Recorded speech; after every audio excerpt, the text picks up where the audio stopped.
প্রিয় দর্শক, আপনারা যে যেখানে আছেন সকলকে প্রীতি ও শুভেচ্ছা জানিয়ে নিউ ইয়র্ক থেকে রতন তালুকদার লাইভ শুরু করছি। আমি আজকে যে বিষয়টি আলোচনা করতে চাই, আপনারা জানেন যে ফ্রান্সে বসে আছে বাংলাদেশের একজন ইউটিউবার, তার নাম পিনাকি ভট্টাচার্য। আমি কি বলি তারে, মৌলানা পিনাকি হুজুর। আমি এই জন্যই আমি ওকে নিয়ে কথা বলতে চাইনি। এমন একটি বেয়াদব অসভ্য মানুষকে নিয়ে কথা বলতেও আমার কাছে ঘৃণা মনে হয় আর কি। সেটাই বলছি। আজকে বাধ্য হলাম তার নিয়ে আমি কথা বলতে শুরু করলাম এই কারণেই যে আজকে একটি ভিডিওতে দেখলাম উনি বলল ঢাকায় যে হেফাজতে ইসলামের যে যারা শহীদ হয়েছিল শাপলা চত্বর, এখানে নাকি তিনি একটা স্মৃতিসৌধ বানাতে চান, এবং ওনার সঙ্গে আরো দুজন নিউ ইয়র্কের ইউটিউবার। তো উনি বলতেছেন যে ওখানে একটা মসজিদ বানাইলে কেমন হয়। তারপর নিউ ইয়র্কের একজন ইউটিউবার বলল যে না, মসজিদ না, এখানে মন্দির বানানো হবে। তো পিনাকি বলল যে ঠিক আছে, মন্দির ঠিক আছে, মন্দির হলে কিন্তু শিব মন্দির হবে। কয়, আমি পিনাকি, পিনাকি মানে শিব, শিব মন্দির হবে। তো পিনাকি মানে শিব মন্দির এখানে করা হবে।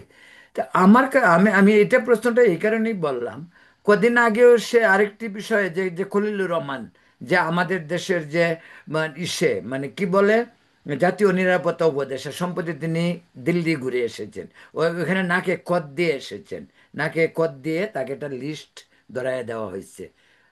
দুবাল, ভারতীয় ন্যাশনাল সিকিউরিটি যে প্রধান অজিত দুবাল, তিনি কিন্তু একটা লম্বা লিস্ট তাকে ধরিয়ে দিয়েছেন।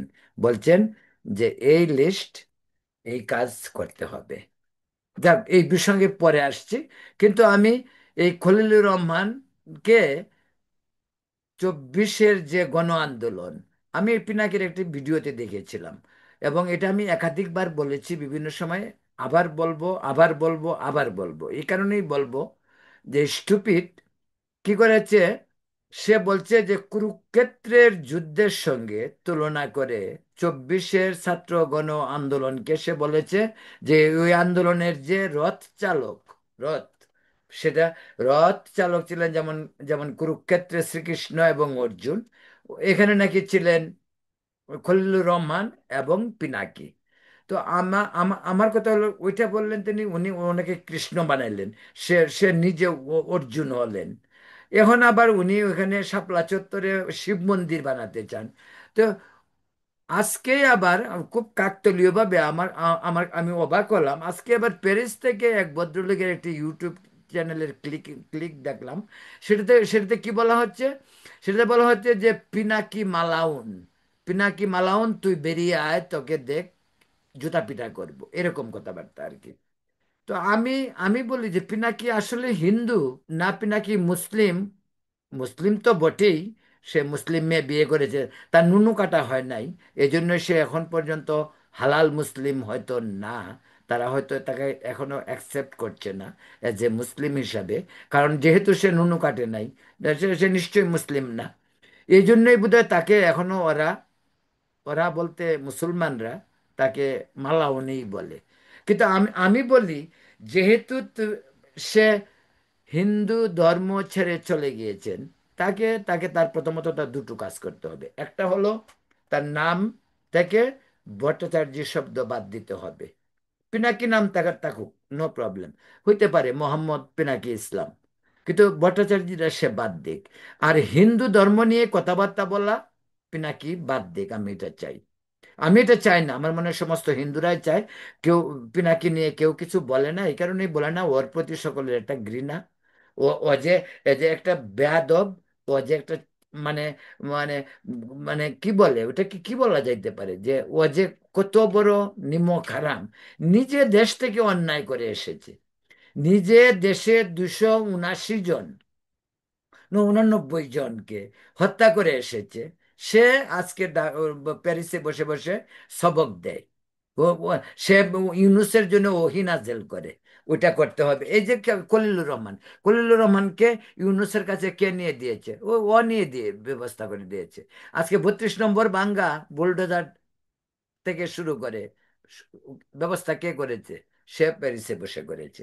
ওই যে যে শেখ হাসিনা রায় হলো যে 17 তারিখে, ওই দিন বুলডোজার পাঠিয়েছে, এটা কে পাঠিয়েছে? ওই পিনাকি পাঠিয়েছে। পিনাকি বা তার তার সাগরেদ যারা প্রবাসে বিভিন্ন জায়গায়, বিভিন্ন ইউরোপে আছে, আমেরিকায় আছে, ওরা ওইগুলি ব্যবস্থা করেছে। কিন্তু তাদের আরেকটি কাজ হলো কি, ভারত বিরোধিতা। তো ভারত বিরোধিতায় যদি হবে বাবা, তো খলিলুর রহমান ভারতে গিয়ে নাকে কদ দিয়ে আসলো তো। ওই যে আন্তর্জাতিক সিকিউরিটি কনফারেন্সে খলিলুর রহমানকে পাঠানো হলো, সেখানে অজিত দোভালের সঙ্গে তার কথা হলো। কি কথা হলো তার? অজিত দোভালের সঙ্গে তার একান্তে রুদ্ধদ্বার বৈঠক হয়েছে অনেকক্ষণ। সেই বৈঠকে এমনও শোনা যায়, সেই বৈঠকে ইউরোপিয়ান ইউনিয়ন থেকে, জাতিসংঘ এবং আমেরিকান কয়েকজন প্রতিনিধিও সেই রুদ্ধদ্বার বৈঠকে ছিল।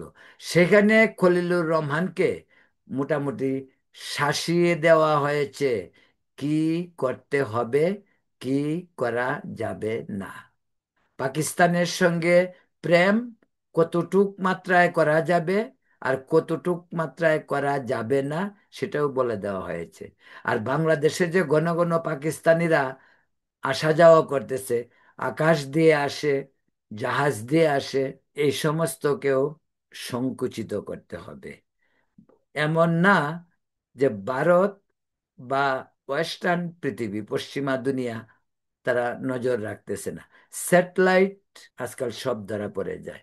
আপনি কোথায় বসে আছেন, আপনার বাড়িটা কোথায়, আপনার বাড়িটাও আপনি স্যাটেলাইট থেকে দেখতে পারবেন। তো তাই সব দেখতে পাচ্ছে। লালমনিরহাটে পাকিস্তানি ধর্মগুরুরা ওইখানে লালমনিরহাটে গিয়ে কি ওয়াজ করছে, পঞ্চগড়ে কোথায় যাচ্ছে, সব খবর কিন্তু তারা রাখে। তো পিনাকি এত বোকা বাবার কোনো কারণ নেই মানুষকে। এটা আপনি অন্তত খলিলুর রহমানকে একটু প্রাইভেট আলোচনা করে দেখবেন। কারণ খলিলুর রহমানের সঙ্গে তো আপনার প্রেম আছে, তো আপনার দুজনেই তো সমকামী। তো আপনাদের প্রেম খলিলুর রহমানের সাথে আছে, আমি শুনেছি।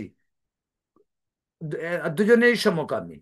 তো প্রেম আছে তো ওর সাথে ফোন করেন, কারণ আমি নিশ্চিত খলিলুর রহমান যখন দিল্লি ছিল, পিনাকির সঙ্গে ফোনে কথা হয়েছে। পিনাকির সঙ্গে প্রতিদিনই প্রায় খলিলুর রহমানের কথা হয়। খলিলুর রহমান হলো এই মাপের একজন মানুষ। তিনি হলেন যে পদ বাংলাদেশে কোনোদিন খালেদা জিয়া, শেখ হাসিনা, এরশাদ কারো আমলে ছিল না। তিনি একটি ন্যাশনাল সিকিউরিটি অ্যাডভাইজার পদ তৈরি করে এই খালে ডক্টর খলিলুর রহমান, তার ইতিহাসটা আমি একাধিকবার আগে বলেছি, আবার একটু আজকে বলি। সেটা হলো তত্ত্বাবধায়ক সরকারের যে লুৎফর রহমান সাহেব ছিলেন উপদেষ্টা, তার সচিব ছিলেন তিনি। এবং তিনি দেশ ছাড়লেন কেন? তিনি পরকীয়ায় ধরাকে, শেষ পর্যন্ত তাকে দেশ ছাড়তে হয়েছিল এই কারণে যে তিনি পরকীয়া করতে গিয়ে একটি পরিবারকে ধ্বংস করেছেন। যার সঙ্গে পরকীয়া করতেছিলেন তার হাজবেন্ড তাকে খুন করেছিল, এবং সে আত্মঘাতী হয়ে সেও নিজেও মারা যায়, সন্তানগুলি অসহায় এতিম করে। তারপর বেগতিক দেখে খলিলুর রহমান বাংলাদেশ ছেড়ে পশ্চিম মানে দুনিয়ায় পা পা দেয়, এবং সেখান থেকে আমেরিকায়। আর এই শয়তানে শয়তানে মিল, বলে না যে চুরে চুরে মাস্তত্ব ভাই, ওই ওই ওই পিনাকির সঙ্গে পরে যোগাযোগ হলো। ডক্টর ইউনুসের ইউনুস সেন্টার, এনজিও কোম্পানি, সবগুলির সঙ্গে ওদের একটা নেটওয়ার্ক ছিল। ওই নেটওয়ার্কটাই এই যে শেখ হাসিনা বলছিল যে এই নেটওয়ার্কটাই মেটিকুলাসলি ডিজাইনের মাধ্যমে বাংলাদেশে তথাকথিত কোটা সংস্কারের নামে যে আন্দোলন শেষ পর্যন্ত শেখ হাসিনা পতনের আন্দোলনে দাঁড়ায়, সেটাই সেই ডিজাইনেরই অংশ ছিল। আস্তে আস্তে সবকিছুই ক্লিয়ার হচ্ছে। প্রিয় দর্শক, যেটা বলছিলাম যে আমার কথা হলো পিনাকি, পিনাকির এখন আরো মাথা খারাপ। মাথা খারাপ না শুধু, ও এখন উন্মাদ প্রায়। কেন জানেন? ওর ভিউয়ার কমছে, এখন তার বিষয়বস্তু নাই, এখন হলো তার ভারত। মুক্তিযুদ্ধে কতজন মারা গেছে, কতজন নারীকে পাকিস্তানিরা ইসে করেছিল, মানে দর্শন করেছিল, বা কতজন শরণার্থী ভারতে গেছে, এই সমস্ত আজগুবি সব মিথ্যাচার সে শুরু করছে। আর হইলো তার মাথা ব্যথা প্রথম আলো আর ডেইলি স্টার। কেন জানেন প্রথম আলো আর ডেইলি স্টার তার চক্ষুশূল, এর একটা মাত্র কারণ, অন্য কোনো কারণেই নেই। ওই যে সে চুরি ডাকাতি দেশে করছে, এই যে মানুষগুলি মারছে, এই শিশুগুলিকে মারছে, নকল ওষুধ বানাইছে, এইগুলির কারণে তাকে দেশ ছাড়তে হয়েছিল। দেশ ছাড়ার এই রিপোর্টগুলি হয়েছিল প্রথম আলোতে এবং ডেইলি স্টারে। এই জন্য প্রথম আলো আর ডেইলি স্টার হলো তার একেবারে শত্রু। ওইখানে সে অফিসের সামনে, তার পাওয়ার ছিল, সেই পাওয়ার এখন অবশ্য নেই আর। সে তার পাওয়ার ছিল, সে ওইখানে কিছু মৌলবী সাহেবদেরকে পাঠাইছে, কাঠমুল্লাগুলিরে পাঠিয়ে জাফত করছেন, মেজবান, চিটাগাঙ্গে যেমন মেজবান করে, ওখানে মেজবান গরু জবাই করছে রাস্তার মধ্যে করে, যে মেজবান করছে। এই হইল পিনাকি ভট্টাচার্য। আর কি করছে সে জানেন তো আপনারা? নিশ্চয় জানেন, বলবো আমি? আমি ওর সম্পর্কে আর বলতে চাই না।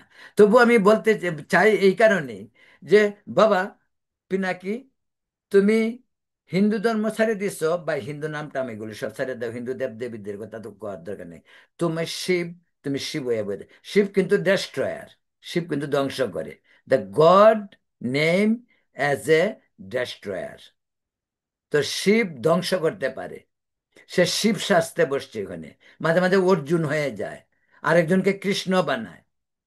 তো কৃষ্ণ তো এরকম না, কৃষ্ণ হিন্দুদের প্রধান দেবতা, কৃষ্ণ প্রেমের দেবতা, কৃষ্ণ মানুষকে মানুষ বানানোর দেবতা।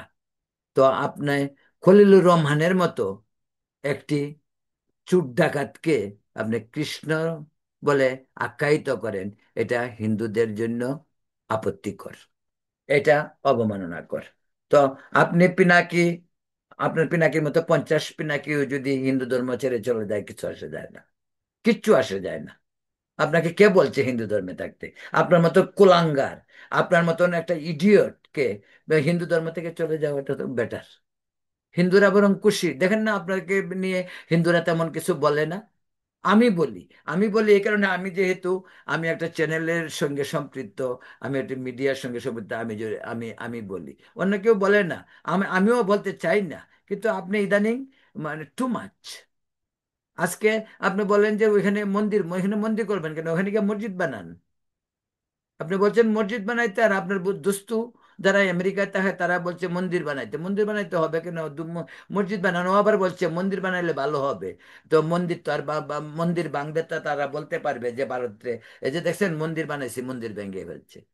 ওইটা কিন্তু 32 নম্বর বাঙ্গার পরেও বলেছিল পিনাকি, 32 নম্বরে একটা মসজিদ বানিয়ে দিব। পরে তার নিউ ইয়র্কের দুস্তু বলল, না মসজিদ নাই, এখানেও মন্দির বানাতে হবে। মন্দির, তো ওইটার দরকারটা কি? মন্দির বানানোর দরকার নাই, মন্দির তো বাংলাদেশে ভাঙ্গা হচ্ছে। বাংলাদেশে মন্দির মুসলিম সম্প্রদায়ের উচ্ছৃঙ্খল একটি একটি সংঘবদ্ধ চক্র। এটাই আমি বলি, বাঙালি মুসলমানরা সাম্প্রদায়িক নয়। বাঙালি মুসলমানদেরকে রাষ্ট্রযন্ত্র এবং কিছু শিক্ষিত ওই যে পিনাকিদের মতো লোকজন, সাধারণ মানুষকে সাম্প্রদায়িক বানানো হচ্ছে। বাঙালি মুসলমানরা, বাঙালি হিন্দুরা কখনোই সাম্প্রদায়িক নয়। তো বলছিলাম যেটা, সেই বিষয়টা হলো যে, পিনাকি যদি মনে করে তাকে সারভাইভের জন্য, অনেক ধরনের পাগলামি করতে, ও তো ছাগলের তৃতীয় বাচ্চা আসলে, ও তো আসলে একটা ছাগল। আবার বলে পড়াশোনা করছে, আবার বলে ডাক্তার, আবার বলে লেখক, কত কিছু বলে করছে, বাম রাজনীতি করে সে এখন এখন এখন হয়েছে রাজাকার। তো এটা হইলো জিনিসটা, এটা হইতে পারে? আবার বলে হিন্দু, আবার বলে সে মুসলিম হয়েছে, আবার বলে সে মুসলিম বিয়ে করছে, আবার আবার শুনি সে সমকামী। তো আবার শুনি সে যে বিভিন্ন মহিলাদের সঙ্গে বিভিন্ন ধরনের সমস্যা তৈরি করে। এটার তো প্রমাণ আছে। তো প্রিয় দর্শক, আমার খুব ঘৃণা হয়, আমি আগেও বলছি এখনো বলি, আমি ওর সম্পর্কে কথা বলতে চাই না। এই কারণেই চাই না যে ওর সম্পর্কে আমি জানি। ও যেখান থেকে তার উৎপত্তি সেটা আমি জানি। এবং সারাক্ষণ মিথ্যা কথা বলে। ভাই ওই দিন বললাম আমি যে, ওই দিন ওই দিন কথা বলছে সে বাংলাদেশ থেকে কিভাবে পালাইছিল। সে যে আজকে ভারত বিরোধিতা করে, বাংলাদেশ থেকে সে পালাইলো কিভাবে? বাংলাদেশ থেকে ভারতে গেছে, ভারতে গিয়া নকল পাসপোর্ট, টাকা পয়সা খরচ করে নকল পাসপোর্ট করিয়া থাইল্যান্ডে গেছে, থাইল্যান্ড থেকে প্যারিসে গেছে, তার একটা এনজিও কোম্পানি তাকে নিয়ে গেছে। এটি হিউম্যান রাইটস এটা আছে না, যে কতগুলি আছে, ওই যে এই যে বাংলাদেশের যে কিছু সংখ্যক ব্লগার আছে, বা বাংলাদেশের কিছু সংখ্যক মৌলবী আছে, যারা যারা ধর্মের, ইসলাম ধর্মের বিরুদ্ধে, খুদ ইসলাম ধর্মের বিরুদ্ধে হজরত মোহাম্মদ থেকে শুরু করে পবিত্র কোরআন শরীফ পর্যন্ত নিয়ে তারা যে ধরনের সমালোচনা করে, এটির উদ্দেশ্য কি জানেন? এরা কেউ ধর্ম টর্ম ত্যাগ করে নাই। এই দান্দাবাজ, এই বাটপারগুলি দেশ থেকে বেরিয়ে যাওয়ার জন্য এটা হলো তাদের ফন্দি। এটা হলো তাদের বাটপারি। কিসের নাস্তিক হইছে ওরা? কোনো নাস্তিক টাস্তিক এরা হয় নাই। এটি সিম্পলি দেশ থেকে বেরিয়ে যাওয়ার জন্য একটি ধান্দাবাজি। আর ওই যে ইউটিউব চ্যানেল খুলে ওইখানে ওইখানে ভিউ পেলে ওইখান থেকে ইনকাম করবে, বিদেশে বসে শাহর মতো জীবনযাপন করবে, ওইটা হলো ওদের ধান্দা। বিদেশে আইসা ওখানে ইসলাম প্রচার করবে, এরকম তো হইতে পারে। ওরা যদিও বলে নাস্তিক, আমি ওরা নাস্তিক আমি আমি বিশ্বাস করি না। এদের অনেকগুলি আছে এরকম। এই যে পিনাকি, পিনাকি ইসলাম ধর্ম গ্রহণ করছে, বা আমাকে প্রমাণ দিক। পিনাকি উপরে উপরে পিনাকি অনেক সেনা, সে হলো ধান্দাবাজ বাটপার। সে সে এখনো হিন্দু, মনে প্রাণে সে এখনো হিন্দু, কিন্তু সে মুসলিম অভিনয় করতেছে। কারণ সে জানে যে মুসলিম যদি না বলে, তাকে মাদ্রাসার ছাত্ররা তার ইয়েতে যাবে না, মালওয়ানের পিছনে যাবে না, ওইটা জানে, মুসলমানরা তার পিছনে যাবে না। তো তাকে তাকে মুসলিম হতে হবে এবং তাকে ভারত বিরোধিতা করতে হবে, তাহলে তার মার্কেট জমে উঠবে, এবং জমে উঠছিল। তার মার্কেট এখন একটু পড়া, নিচের দিকে, ডাউনগ্রেড। এখন ডাউনগ্রেড চলতে, কারণ এখন তার এই ধান্দাবাজি মানুষ বুঝতে পারছে। তো সে না শুধু, এই যে ইউটিউবার যারা আমেরিকাতে আছে, ইউরোপে আছে, তো সকলের এই যে মিথ্যা কথার বেশি দিন টিকে না। এটা ঠিকানা না যে এটার প্রমাণ, এদের এদের কথাবার্তা এখন কেউ শুনে না। ওদের কথা হলো কি, যে কে কার কোন কোথায় মেয়ে নিয়ে গেছে, কে কোথায় এসে গেছে, মিথ্যাচার। কে কত টাকা চুরি করছে তাদের কাছে প্রমাণ আছে, কে মেয়েকে নিয়ে, কোন মেয়েকে নিয়ে হোটেলে গেছে, ওটি তাদের কাছে প্রমাণ আছে। আসলে তাদের কাছে কোনো প্রমাণ টমাণ নেই। এগুলি মানুষকে ভয় ভীতি আতঙ্ক দেখানো, এইগুলি হলো আরেক ধরনের প্রতারণা, আরেক ধরনের বাটপারি। প্রিয় দর্শক, এখন এই পর্যন্তই। পরবর্তীতে আবার আপনাদের সঙ্গে অন্য কোনো ইস্যু নিয়ে কথা বলবো। এই পর্যন্ত ভালো থাকুন, সুস্থ থাকুন। শুভরাত্রি।